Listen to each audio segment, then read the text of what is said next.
Welcome to the Slop Temple. We pray this video helps. In this video, I will show how to make steak potatoes. First, let's get everything ready. Pick a nice steak, perhaps a ribeye or sirloin, about 1.5 inches thick. For the potatoes, russets or Yukon Golds work wonderfully.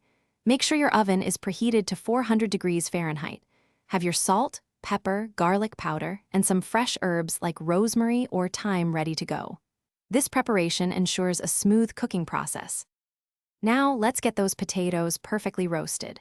Wash and cut your chosen potatoes into 1-inch cubes. This helps them cook evenly. Toss them with about 2 tablespoons of olive oil, a generous pinch of salt, black pepper, and a dash of garlic powder. Spread them out on a baking sheet in a single layer.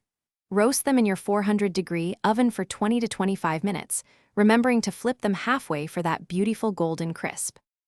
Next up, the star of the show, your steak. Pat your steak completely dry. This is crucial for a fantastic sear. Season both sides generously with coarse salt and freshly ground black pepper. Heat a cast iron skillet over high heat until it's just smoking. Add 1 tablespoon of high smoke point oil, then carefully place your steak in the hot pan. Sear for about 2 to 3 minutes per side for a delicious medium rare, creating a beautiful, flavorful crust.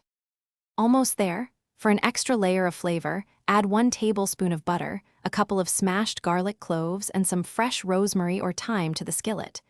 Baste the steak for about 1 minute, spooning that aromatic butter over it. Then, transfer your steak to a cutting board and let it rest for 5 to 10 minutes. This allows the juices to redistribute, ensuring a tender and juicy bite. Slice against the grain and serve immediately with your perfectly roasted potatoes. Enjoy your delicious meal. Thanks for watching. Consider subscribing if we helped you.